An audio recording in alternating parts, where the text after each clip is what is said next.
যেহেতু D block এলিমেন্টটা প্রথম start হয় স্ক্যান্ডিয়াম থেকে, তাই আমি স্ক্যান্ডিয়াম থেকে স্টার্ট করব। দেখি স্ক্যান্ডিয়াম 21,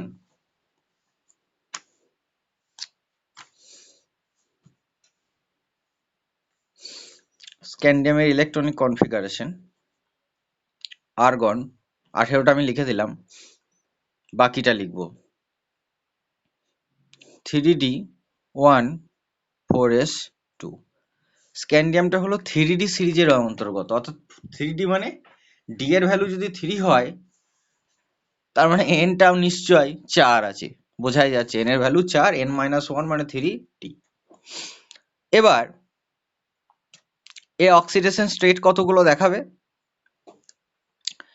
প্রথমে আমরা এস এর দুটো ইলেকট্রনকে বের করব। প্রথমে আমরা কার বের করব? এস এ যতগুলো ইলেকট্রন থাকবে সেটাকে বের করে দেবো, দুটোকে বের করে দেবো। তাহলে কত হলো? +2। তাহলে স্ক্যান্ডিয়াম 2+ দেখাবে। আচ্ছা, আর কি কিছু দেখাবে? এবার একে একে ডি থেকে আরম্ভ করব বের করতে। এসটা তো বের করেছি, এবার ডি বের করব। তাহলে ডিটা বের করলে এখানে দুটো আর এখানে একটা, একটাই আছে। এখানে দুটো থাকলে প্রথমে একটা বের করতাম, তারপর আর একটা বের করতাম। তাহলে একটা ইলেকট্রন বের করলে হবে +3। তাহলে স্ক্যান্ডিয়াম কত রকম দেখাবে? 2 রকম। 4s2 অর্থাৎ এস এর দুটো ইলেকট্রন যদি চলে যায় তাহলে এখানে +2 দেখাবে, আর এস এর দুটো এবং ডি এর একটা যদি ইলেকট্রন চলে যায় তাহলে 3+3 দেখাবে। এরপর আমরা আসব টাইটেনিয়াম 22। এর ইলেকট্রনিক কনফিগারেশন কি? একই হবে, কাছাকাছি। কি হবে? 3d2 4s2।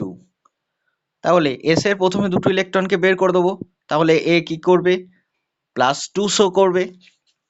এরপর এস এর তো দুটো একটা ইলেকট্রন বেরিয়ে গেছে, এবার ডি থেকে একটা ইলেকট্রনকে বের করব, তাহলে কি হবে?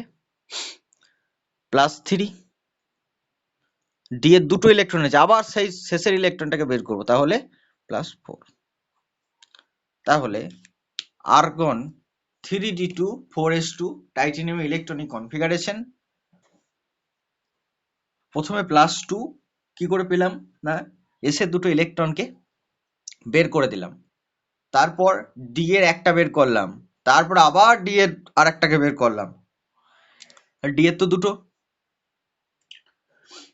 আচ্ছা, এরপর ভ্যানাডিয়াম 23 ইলেকট্রনিক কনফিগারেশন কি? আর্গন 3d3 4s2 a+2 দেখাবে যখন এস এর দুটো ইলেকট্রন বেরিয়ে যাবে। এবার ডি এর একটা বেরোলে পরে +3, ডি এর আর একটা বেরোলে পরে +4, আর একটা বেরোলে +5। ইলেকট্রনিক কনফিগারেশন গুলো মনে থাকলেই ম্যাক্সিমামটা মনে রাখা যায়। কিছুটা এক্সেপশন আছে, তাদের জন্য নিশ্চয়ই অন্য কারণ আছে। কারণ দেখা যাবে যে হাফ ফিল কনফিগারেশন বিভিন্ন রকম আসবে, অনেক, একটা তো ফ্যাক্টর হয় না, প্রচুর ফ্যাক্টর আছে। সো মোটামুটি জেনারেল ইলেকট্রনিক কনফিগারেশনটা মনে রাখলে পরে ম্যাক্সিমাম জিনিসটাই হয়ে যায়। এবার আমি আসছি ক্রোমিয়াম। ক্রোমিয়ামের 24 হওয়া উচিত ছিল 3d4 4s2 হওয়া উচিত ছিল, কিন্তু এ ইলেকট্রনিক কনফিগারেশনেই এক্সেপশন দেখিয়ে দেয়, 3d5 4s1 হয়ে যায় হাফ ফিল কনফিগারেশনের জন্য। তাহলে এ কি করবে? প্রথমে এস এর একটা ইলেকট্রন বের করবে, তাহলে কত দেখাবে? +1। তারপর কি দেখাবে? +2। তারপর কি দেখাবে? +3। তারপর কি দেখাবে? +4। তারপর দেখাবে +5। তারপর দেখাবে +6। এরকম দেখাবে। এরপর যদি আমরা ম্যাঙ্গানিজ নিয়ে কাজ করি, 25 ম্যাঙ্গানিজ Mn। আর্গন এটা কত? 3d5 4s2। এটা হলো ইলেকট্রনিক কনফিগারেশনের ম্যাঙ্গানিজের। এ কেমন দেখাবে? প্রথমে দুটো ইলেকট্রনকে বের করবে, এ দেখ এটা ভালো করে দেখ, ক্রোমিয়ামেরও 3d5, ম্যাঙ্গানিজেরও 3d5, কিন্তু ক্রোমিয়ামের ক্ষেত্রে 4s এ একটা ইলেকট্রন ছিল, কিন্তু ম্যাঙ্গানিজের ক্ষেত্রে 4s এ দুটো ইলেকট্রন আছে। So manganese does not show +1। এটা কত দেখাবে? +2 দেখাবে, +3 দেখাবে, +4 দেখাবে, +5 দেখাবে, +6 দেখাবে, +7 দেখাবে। এই জায়গাটা একটু মনে রাখতে হবে। 3D সিরিজের মধ্যে manganese highest oxidation state show করে। 3D সিরিজের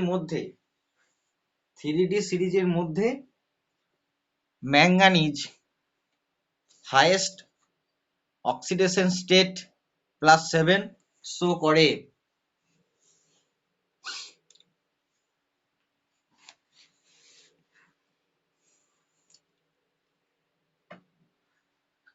সব থেকে কম কে করে, অর্থাৎ সব থেকে কম বলতে +1 কে শো করে না, +1 শো করে অনেকজন। তার মধ্যে একটা আমরা দেখতে পাচ্ছি ক্রোমিয়াম, আরো অনেকজনকে দেখা যাবে। তার মধ্যে আমি কিছু নাম লিখছি। ক্রোমিয়াম 3Dর মধ্যে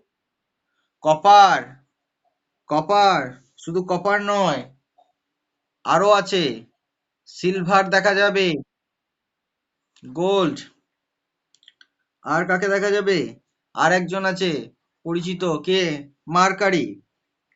এদের মিনিমাম অক্সিডেশন স্টেট হয়, অর্থাৎ এদের +1ও শো করে।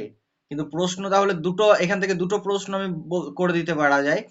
সেটা হলো যে হাইয়েস্ট কে দেখায় এবং +1 বা সব থেকে কম মিনিমাম সেটা কে দেখায়।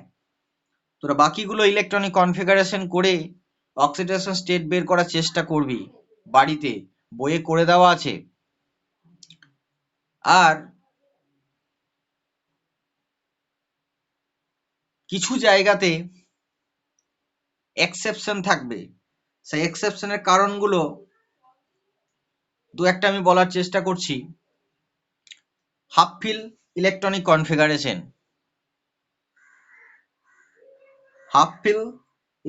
কনফিগারেশন, সেটার জন্য অনেক সময় যেটা আমাদের প্রত্যাশিত ইলেকট্রনিক কনফিগারেশন সেটা আসছে না, সেটা লক্ষ্য রাখতে হবে।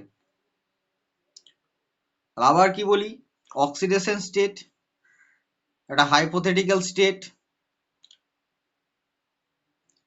আমাদের ডি ব্লক এলিমেন্টগুলো ভেরিয়েবল ভ্যালেন্সি দেখায় ডিউ টু হ্যাভিং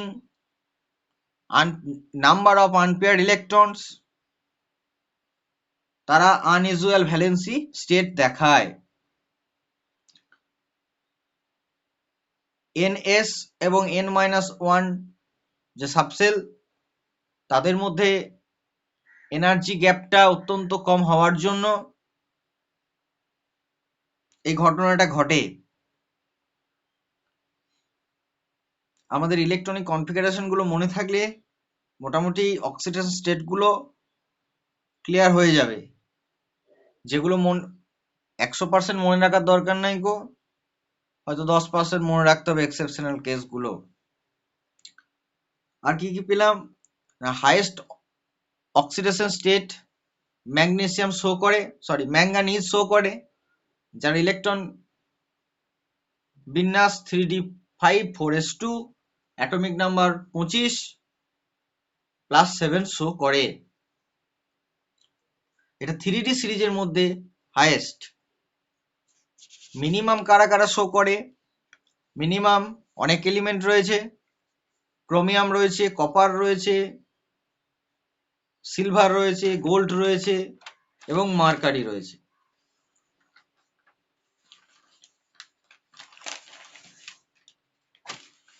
আর একটা তথ্য এর সাথে দিয়ে রাখি, আমাদের ডি কতগুলো পড়েছি? একটা হলো 3D, একটা হলো 4D, একটা হলো 5D সিরিজ।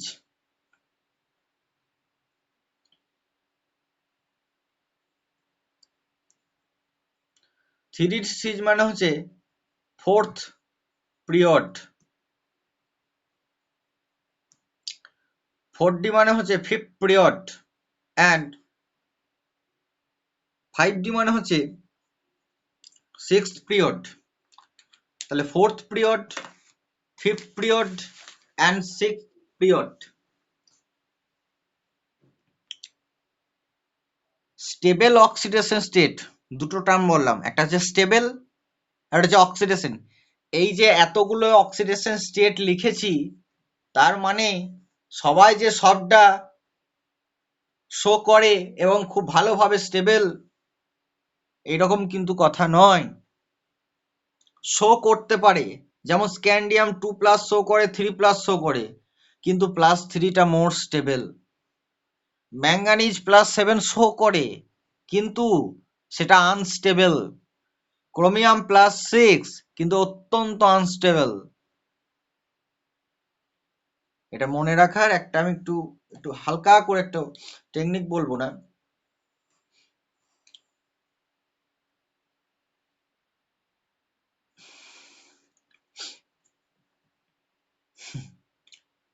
আনস্টেবল হয় কেন?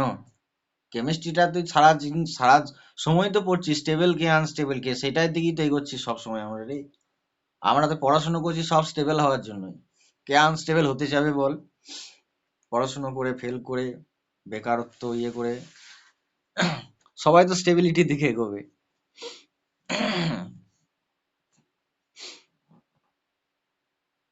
এতগুলো ইলেকট্রন বের করে, বাইরে থেকে এনার্জি দিয়ে এতগুলো ইলেকট্রন বের করা,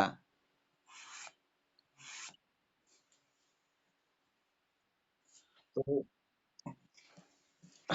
আনস্টেবল হবে না? এবার একটা কথা লিখছি যে স্টেবল অক্সিডেশন স্টেট,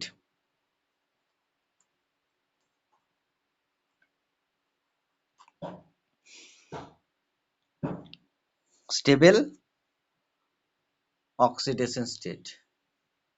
আবার স্টেবল বা স্টেবিলিটি এগুলা কারোর সাথে কম্পেয়ার করা হলে ভালো হয় সব থেকে, যে স্টেবল নাকি স্টেবল, সেক্ষেত্রে উত্তরটা খুব মানে প্রশ্নটা খুব ভালো বোঝা যায়। যেমন আমি তোকে একটা প্রশ্ন করি, তোকে আহ, আহ, তোকে ফ্যান ধরে ঝুলে থাকতে বলা হলো, আর একটা বিছানা পাতা হচ্ছে সেখানে শুয়ে থাকতে বলা হলো একটা ঘরের মধ্যে, তাহলে তুই কোথায় স্টেবল বলতো দিব্যায়ন?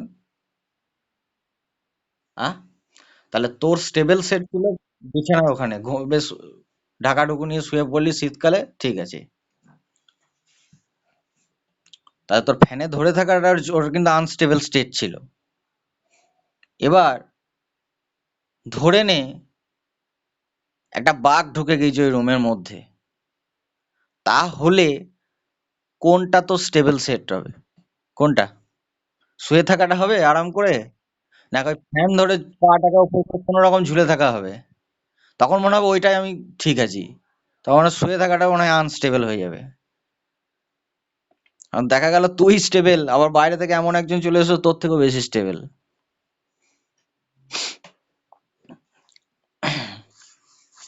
স্টেবল অক্সিডেশন স্টেট এটা বাড়তে থাকে ইন দা অর্ডার, একটা অর্ডার লিখছি, মানে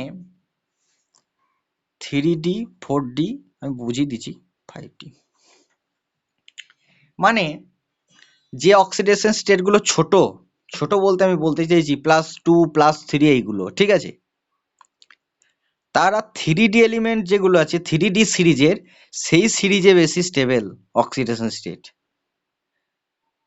আর যত অক্সিডেশন স্টেট বাড়তে থাকবে সেগুলো 4D 5D সিরিজে স্টেবিলিটি পাবে। মানে +7 ম্যাঙ্গানিজ, সে ম্যাঙ্গানিজটা +7-এ স্টেবল হবে না, +7-এ ম্যাঙ্গানিজ স্টেবল হবে না। মানে আমি আরেকটু এক্সাম্পল দিয়ে বলছি,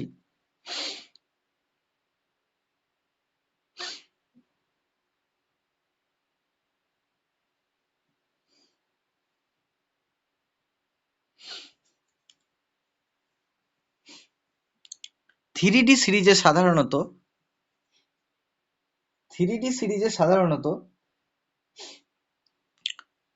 +2 +3 এই যে অক্সিডেশন +2টাই ম্যাক্সিমাম সময়, +3টাও দেখায়, +2টাই মোস্ট ম্যাক্সিমাম ক্ষেত্রে, এক্সেপশনাল আছে।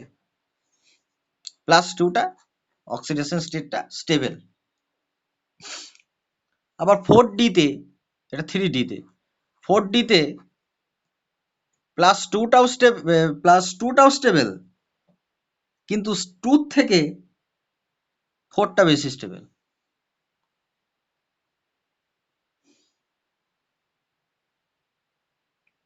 আবার 5D-তে 4টা খুব ভালো স্টেবল, দুর্দান্ত স্টেবল, কম্পাউন্ড ফর্ম করবে +4-এ।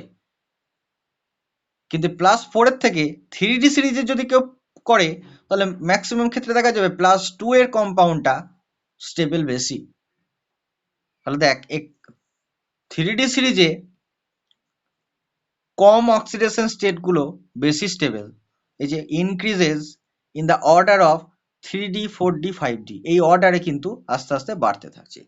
যেমন ক্রোমিয়াম +6-এর অক্সিডেশন স্টেট দেখায়, কিন্তু এটা স্টেবল নয়। কারণ আমি বলেছি higher oxidation state in 3D series, এটা স্টেবল নয়।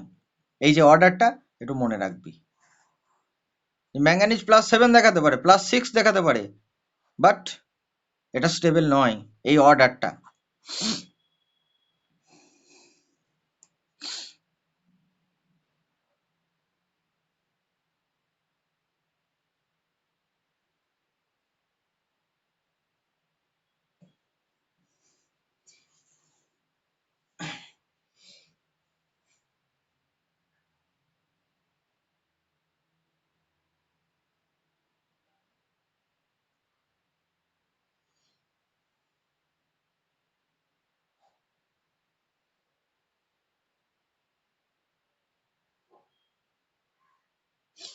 এরপর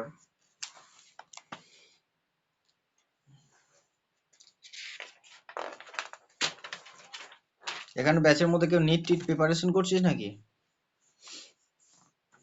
নিট বা জয়েন্টমেন্টস এর জন্য? সৌমদীপ, করছিস নাকি?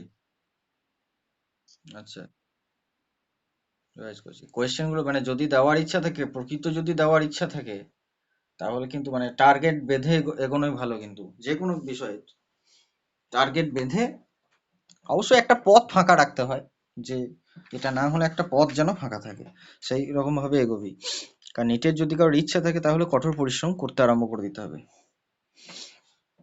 অবশ্যই একটা মিনিমাম মার্কস যে একটা দরকার যে কোনো কলেজে ভর্তি হতে গেলে, সেই মিনিমাম মার্কসটাকে বাঁচিয়ে রেখে। আচ্ছা, এরপর ক্রোমিয়াম +3, এটা কিন্তু স্টেবল। এ কত নম্বরে আছে? এ 3D সিরিজ। তার নিচে কে আছে? তার নিচে আছে মলিবডেনাম, এর +3, আর তার নিচে আছে টাংস্টেন, এটা 4D, এটা 5D। কোনটা বেশি স্টেবল হবে? কম অক্সিডেশন স্টেট আছে, +3, কোথায় স্টেবল বেশি হবে? এটা বেশি স্টেবল হবে। এই দুটো হাইলি রিয়াক্টিভ। হাইলি রিয়াক্টিভ কে হবে? যে আনস্টেবল, সে তো স্টেবিলিটির দিকে এগোনোর চেষ্টা করবে রিয়াকশনের মাধ্যমে, কোনো কিছু একটা আলাদা ফরমেশনের মাধ্যমে। তার জন্য তো তারা রিয়াক্টিভ বেশি। আর যারা অত্যন্ত স্টেবল, তারা তো ইনঅ্যাক্টিভ হবে। অত্যন্ত স্টেবল, কারণ সেই স্টেটটাকে ছেড়ে যেতে চাইবে না। নাইট্রোজেন অত্যন্ত স্টেবল গ্যাস, ও ইনার্ট হয়ে থাকে একদম, একে ভাঙা চারটিখানি ব্যাপার নয়, স্টেবল গ্যাস।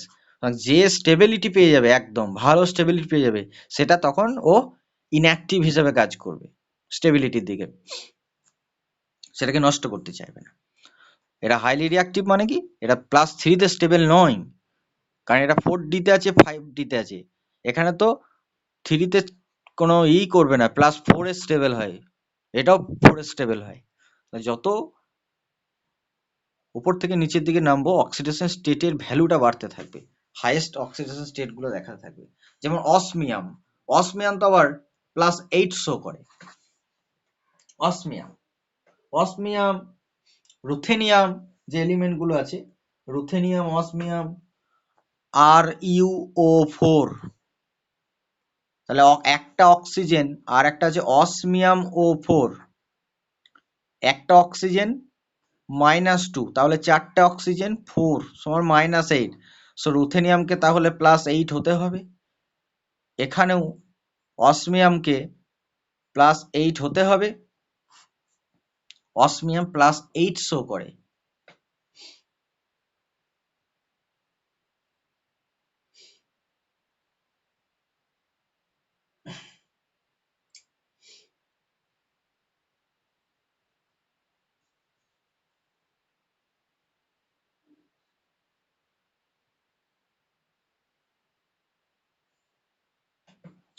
আবার তোরা পড়েছিলি ইলেকট্রোকেমিস্ট্রিতে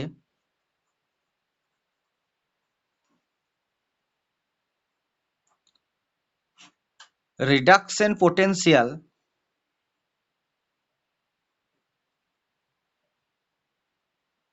রিডাকশন পোটেনশিয়ালে যে একটা ভ্যালুর একটা সিরিজ দেওয়া ছিল একটা পাতা জুড়ে, সেই ভ্যালু থেকে তোরা একটু আইডিয়া করতে পারিস কে রিডাকশন হতে চাইছে, কে কোন স্টেটে যেতে চাইছে, সেই ভ্যালু থেকে একটু আইডিয়া করতে পারিস।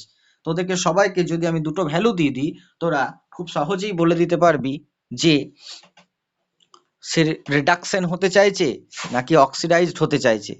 পারবি না? যে উপরে আছে সে কি হতে চাইবে? সে ইলেকট্রন ছেড়ে দিতে চাইবে।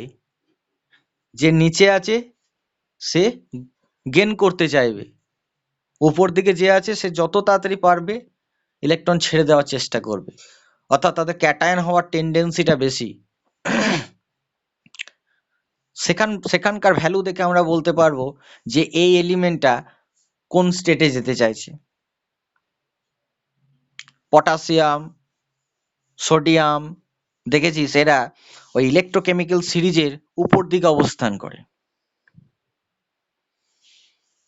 সেখান থেকে আমরা আইডিয়া পাবো যে এ কোন স্টেটে যেতে চাইছে, অন্যটা কঠিন। সেই ভ্যালু থেকে আমরা পাবো ইলেকট্রোকেমিস্ট্রির ওই রিডাকশন পোটেনশিয়াল যে ভ্যালুটা আছে, মাঝখানে হাইড্রোজেন আছে, সেখান থেকে আমরা ওই ভ্যালু দেখে বলতে পারবো যে কপারের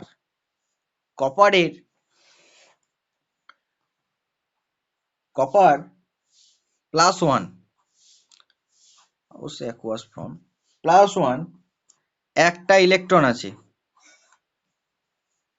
এর E0 ভ্যালু, এটা কপার তৈরি হবে, এর E0 ভ্যালু 0.52 ভোল্ট, আর কপার 2+2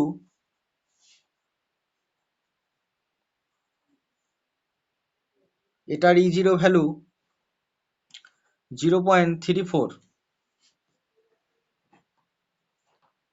ভালো করে দেখ কোনটা স্টেবল। এই দুটো ভ্যালু থেকে আমরা বলতে পারবো যে কপার 2টা বেশি স্টেবল। তোদেরকে ভ্যালু বই আছে তোদের, এই ভ্যালু দেখেই বলে দেওয়া যাবে যে কোন স্টেটটা বেশি স্টেবল। যদি এই টপিকটা পুরোটাই ইলেকট্রোকেমিস্ট্রির ব্যাপার, এর সাথে রিলেট করা হয়েছে, যেহেতু কপার একটা ডি ব্লক এলিমেন্ট, তার জন্য এর সাথে রিলেট করা হয়েছে। হ্যাঁ, সুতরাং এই প্রশ্নটা এলে পরে ডি ব্লক না তোদেরকে ইলেকট্রোকেমিস্ট্রি থেকে দিয়েছে, বোঝা মুশকিল। অবশ্যই এটা প্রশ্নটা যেমন করবে সেই অনুযায়ী হবে। এরপরে আসি ডি ব্লক এলিমেন্টের আস্তে আস্তে সাইজটা কি হচ্ছে, যত বাঁ দিক থেকে ডান দিকে মুভ করছি। আগের দিন আমরা গ্রাফ এঁকেছিলাম একটা, এইরকম হয়ে যাচ্ছিল, মানে রেডিয়াসটা। এদিকে অবশ্যই অ্যাটমিক নাম্বার, এদিকে আর আস্তে আস্তে কমে যাচ্ছিল, একটা জায়গায় স্টেবল হচ্ছিল, তারপর আবার একটু উঠছিল, বেশি উঠছিল না। সো যত বাঁ দিক থেকে ডান দিকে যাব সাইজ কি হবে, ডিক্রিজ করবে। তার মানে আয়োনাইজেশন এনার্জি আই বাড়তে থাকবে, আয়োনাইজেশন এনার্জি বাড়তে থাকবে। অবশ্যই এইরকম যদি একটা অ্যাটম হয় আর একটা এইরকম অ্যাটম হয়, এর ক্ষেত্রে আয়োনাইজেশন এনার্জিটার মান অনেক বেশি, কারণ এর ক্ষেত্রে জেড ইফেক্টিভের ভ্যালুটা অনেক বেশি, বাইরের নিউক্লিয়াসের প্রতি অ্যাট্রাকশন, ফোর্স অফ অ্যাট্রাকশনটা অনেক বেশি, রেডিয়াসটা অনেক কমে গেছে। কুলম্বস ল অনুসারে এ ভ্যারি 1/r², তার মানে আর এর ভ্যালু অত্যন্ত কমে গেছে, তার মানে ফোর্সের ভ্যালুটা অনেক বেড়ে যাবে। তার জন্য সাইজটা বাড়লে পরে আয়োনাইজেশন এনার্জির ভ্যালুটা অনেক বেড়ে যাবে। এবার so removal of oxygen are not easy D block এলিমেন্টের ক্ষেত্রে, যাদের সাইজটা আস্তে আস্তে আস্তে আস্তে অনেকটা কমে গেছে। কিন্তু অন্য কারোর উপস্থিতিতে এই অক্সিডেশন স্টেটগুলো শুধু যে ইলেকট্রনিক কনফিগারেশনের উপর নির্ভর করে তা নয়, কোন সলভেন্টে রয়েছে তার উপর ডিপেন্ড করবে, ওর সাথে কে আছে তার উপর ডিপেন্ড করবে, বহু কিছুর উপর নির্ভর করবে। সুতরাং ইলেকট্রনিক কনফিগারেশন দেখে সবকিছু বলে দেওয়া যাবে না, আইডিয়া করা যেতে পারে।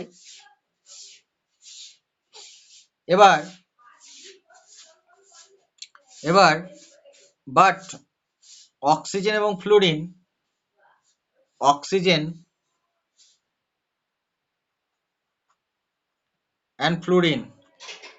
এরা কি হিসাবে পরিচিত আমাদের পিরিয়ডিক টেবিলে?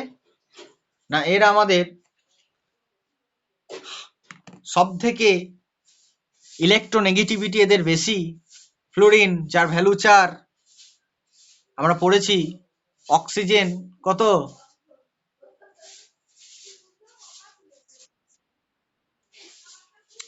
তো ফ্লুরিন এবং অক্সিজেন সব থেকে ইলেকট্রোনেগেটিভিটি বেশি এদের। ইলেকট্রোনেগেটিভিটি এদের বেশির জন্য কি হয়, এই রেডিয়াসটা কম আছে, আয়োনাইজেশন এনার্জিটা কম আছে, তারপরেও এদের প্রেজেন্সের জন্য এখান থেকে ইলেকট্রন রিমুভ হয়ে যায়।